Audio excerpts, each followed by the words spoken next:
Smith.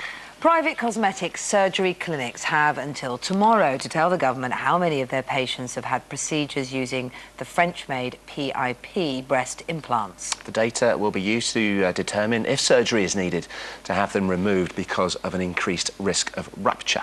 Amanda Harrison is suffering the effects of a rupture and joins us along with the Shadow Health Minister, Diane Abbott. You've had them remove these PIP implants, haven't you? But you went through a terrible time when they were in. Just tell us what happened. I started to become ill in 2008 after having the implants originally in 2006.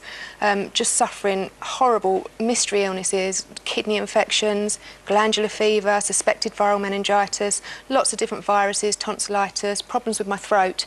And it wasn't until the middle of the summer last year that we eventually put 2 and 2 together and linked the illnesses with my implants. And this is what you had removed from your body. You can easily see, hopefully, the splits in the coating, which is a rush job as well, as far as quite good. Let's just PIP compare it with how they're well. meant to look. So there you go. That really gives you a this sense. has the industrial grade silicone, and this is obviously a more quality implant with medical grade in fact, the company that made this, it. we should say they've got 100% non-rupture rate. So that's the difference, isn't it? So the bits that we can see missing are still affecting your body now? Yeah, they're in my lymph nodes and in my breast tissue, and it's still making me poorly. Are the government doing enough, Diane? OK, silly question, because you're going to say no, obviously, but what could they be doing, or what? But when you look at a case like this, the government is letting people down. The French government did move swiftly to reassure them and also to assure them that they wouldn't have to pay to have these implants removed.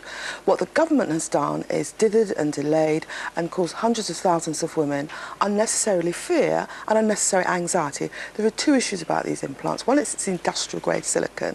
The other is they're just not solid enough. That's why they ruptured. But they are still maintaining there is no direct evidence to link them with anything that's carcinogenic or anything that's going to have, too much of a detrimental effect on the body. Well, I mean, how can it be good for your body to have something like that in your body? But I guess the question is whether there's a real urgency or not. The French government thought there was urgency. I do not understand why our government is delaying. It seems to me they're not taking women's concerns seriously. It seems to me they're frightened, perhaps, of upsetting the industry.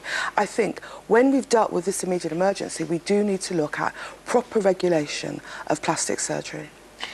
So if we accept that your position, which is they need to come out, that they are dangerous and they need to come out. Well, no, my position is that the government should have assured women. Well, they can't assure until they know, and what they're saying is that they're looking at the facts to work it out. They can assure them that if they want them taken out, they can have them taken out. That would have been a reassurance. Why should the taxpayer pay for that? It could be up to £150 million that would pay for it. No, the taxpayer shouldn't pay.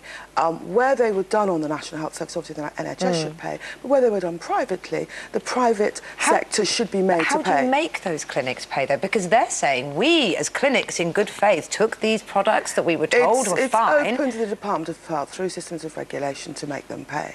If the government insisted, they would have to. And, people are taking this a little frivolously. This lady has a serious medical issue. Of course people should deal with it. It's not like choosing a new frock. It was the serious, invasive medical procedure, and make the private sector help these women. So they have the legislation to do that? Because that's what I don't understand. Do they have the power to force private companies to hand over? It's not about legislation, but where a government, any government, says to the private sector in these circumstances, we are expecting you, the private sector will do it. Amanda, I don't know what happened in your case. You had to pay for the removal Yes, I did, yourself. yeah. Do you agree with what Diane's saying? What would you like to see from the government? And I do agree, actually. I think the NHS should pay for their implants they put in, and then the private clinic should actually pay for... I mean, at the end of the day, it's their error, so they need to sort it.